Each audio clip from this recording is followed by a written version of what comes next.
Hey, it's Taylor, and welcome back to Beyond Basketball, where we apply the deep game principles not only to basketball, but to your overall growth and development and your life as a whole. And so if you're into this type of material, make sure that you hit the link in the description where we have a special gift for you that I'll explain more about at the end of this clip. Enjoy. And so as the surface of the mind becomes still and clear and focused, you can imagine like a clear lake. Once the surface of the lake is clear, you can see through to what's in the depths. And what's in the depths is the unconscious mind and unprocessed experience and stored emotions and trauma and all kinds of things that keep unconscious tension, in other words, as we said, ego, locked in our nervous system and block our full expansion. So, a teacher of mine, Ricardo, had this, I don't know if I've shared this before, but this is like a beautiful way of putting it. When Westerners come to him, they often ask, like, how do I find my true self? How do I find my true self? I want to find my true self. And at first he like had no idea what they were talking about. It's like, what do you mean your true self? Like, you're right there, you know, like what? And the translator explains to him that like this person isn't contacting their authentic personality, so to speak. And basically he was just like, we just remove everything that's not you. Like, that's it. You're in there. We just like purify, in other words, purify. It's like putting the person through a strainer, all the debris, all the life experiences that left wounds, all of the stuckness and holding patterns and these beliefs that are rigid and all of that, we through a strainer, collect it and clear it away. And what's left is the truth of that individual. That's the process of purification. That's where, as we said, the benefit of meditation, true transformation actually happens. And all of that sort of unconscious tension, you could see it like, and maybe you even feel it. It's like walking around with metal bindings, you know, that are restricting the expansion of your personality, of your mind, of your skill set. Everyone here played basketball, like, or not sure if you played basketball, but a little bit, yeah. So most of us did. And those games where you're just like, oh, man, I'm not myself. I'm like caught in my head, and like these guys are outplaying me. Why is this happening? My coach is a dick. Like, that is a restriction of what's inside of us. That's happening every moment of every day on some level for all of us. None of us are expanded fully. And the process of purification is what allows us to. It's like, has anybody ever heard of Michelangelo's David statue? The David in Italy, very, very famous statue. And one day the Pope came up to Michelangelo as he's like creating this statue. He's like, how are you doing this? It's so intricate. And like, he's like, it's easy. I just remove everything that's not David. Again, same thing. Just remove what's false and what's true remains. So as I was saying, the surface of the mind becomes clear and still, can see through it to what's underneath, and what's underneath begins to bubble up. All of us have had this experience, yeah, like emotions arise when we finally become settled, and suddenly we become aware of this like tension or this like sadness or anger, or, you know, I think you were working with emotions this morning, or was it Jackson? Both of you? Yeah. And Jackson, you said yesterday, right? Like near the end, something came up. Yeah, like right as you said, okay, let's transition now, something came up. Yeah. So it bubbles up to the surface in the way that, in the spirit of like the body expressing itself. The body is telling you something. It's trying to communicate like, hey, address this. Hey, address this. Energy needs to move, address this. This is holding you back. And going back to equanimity, the only way to address it is simply to be aware of it. Awareness itself, nothing else. Awareness itself is what metabolizes that stuck energy and that pain. Shinzen calls this the poison in pain, you know?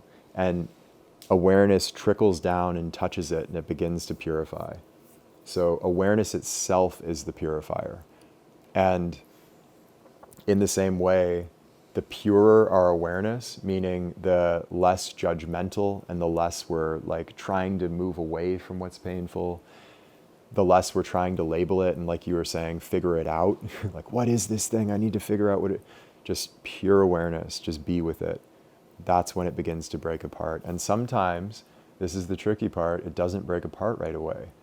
Sometimes it gets even worse. Sometimes it has to get worse before it gets better. There are, deeper blockages in my system that I've been working with for years now, like multi-year projects. And then there's other blockages that come unbound in a minute.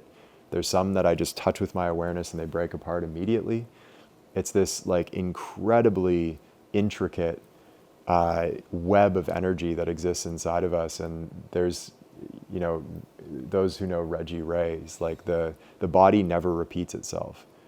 It's always completely unique and completely spontaneous. And the only thing that we need to do to allow that purification to happen is just put our awareness on it without trying to change it or push it away. Is that clear? So problems, so to speak, things in our system that want to be purified, they arise naturally. We put our awareness on them, they break apart. And really, when I say problems, I'm saying it, as you know, tongue in cheek, because there's no such thing really as a problem. There's no such thing as a wrong meditation experience. I had a call with Will Johnson, posture meditation author, and he was like, the older I get, he's in his 70s now, and the more students I work with, the more I feel like my main job is just telling people that the experience they're having is the experience they're supposed to be having. And it's really easy, and I get into this as well. It's like, one of you guys or somebody else will come to me with an issue like, man, I'm just experiencing this really painful, like, what do I do about this? And my answer is like, I can't really give any other answer than the truth. It's like, just work with it. Like, that's the material. That's what's wanting to be released. And as Ricardo says, like, the darkness comes up on its way out. So we're seeing it because it's ready to be released, not because it's a problem or it's bad or something happened, but because it's on its way out. It's being let go of. So the fact that you're seeing it, the practitioner level thing to do, the practitioner move in leaning into the discomfort, is actually going after those things, like hunting them down, not like trying to just go to the mental spa and be peaceful, but like go into them. And once again, not in a masochistic way, not in like fixating on the thing, trying to change it, but just like letting your awareness touch it. And that's it. Is this clear so far? Yeah, we're covering all the bases. So that is essentially purification. And the last thing I'll say on that, like there's phenomena in quantum physics. Scientists have been kind of dealing with this as a problem, but like speaking about this for many, many years, one of the issues in science is that as soon as you observe a phenomena, it changes, which fits with all their experiments, because they observing it impacts the experiment. That's something they, haven't really been able to figure out why, but the fact remains that simply observing something begins to change it. And we see that in meditation when your awareness is placed on something that's stuck, it starts to change. Maybe slowly at first, the energy is just beginning to shift. It's very hard. Then it becomes more loose. But that's the way that purification happens. Again, it's like you just look at it. That's dissolving. Like focus on it till it changes. It's the whole thing. It can be made really complicated, and like you go through all these like 3,200 energy gates down, up and down your body and sink it into the earth. And like, that's great if you can do it. But the simple form of dissolving, and you were asking like what dissolving is, you focus on an area that's stuck inside of you, whether that's emotion, that's the physical body, that's some a mental thought pattern. It could be, a mixture of all three. You focus on the discomfort till it changes. And then eventually that's what purifies it.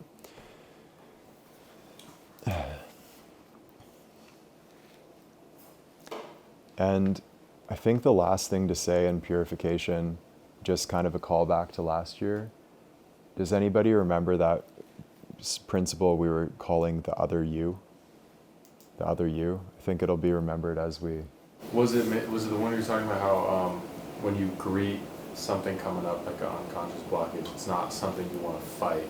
It's like you imagine it as like your little kid self, something who's like hurt, crying. You want to give it a blanket and give it like something to drink. So you want to treat it very well. Is that what you're talking about? Yeah, and even one step further, it's not that you treat it like it's a version of you. It's that it actually is a version of you. You know, that's the trippy part. So when pain comes to the surface, it's not this unwelcome guest that you want to shove out the door and like, oh man, like lock the doors, bar them, like don't let that dude inside.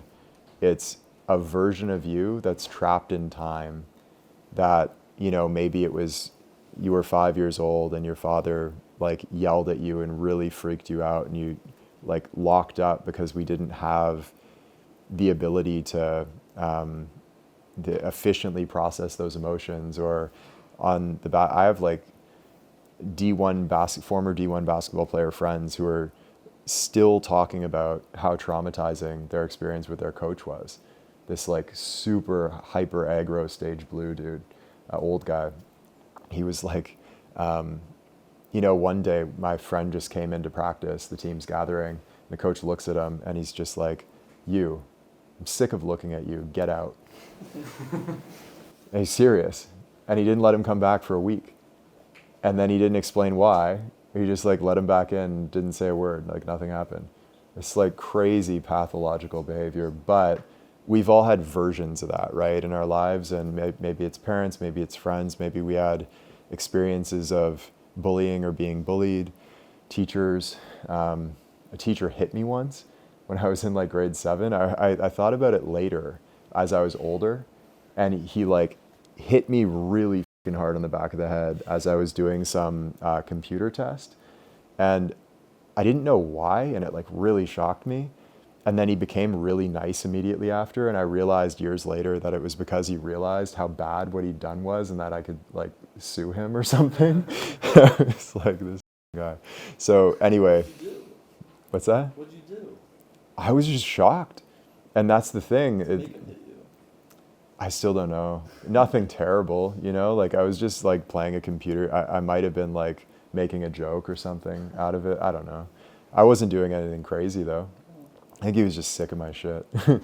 But that's the point. Like that was me at, what was it? I think it was 7th grade. That is me. And like, if that, I don't think I was traumatized by that, but let's say it was really traumatic and that pain, that experience bubbles up to the surface of my awareness. That is me. That's me in grade 7, like coming to finally make his way back and have that experience processed. So treat these emotions and these holding patterns and these things that aren't so comfortable and pleasant, treat them as versions of yourself, because they are, that are coming up out of the dungeon of the unconscious, and they need like a warm blanket and comfort and acceptance, and bring that spirit to it rather than just re-traumatizing yourself like, oh, get the fuck out of here, it's too painful. You know, that's how real dissolving happens.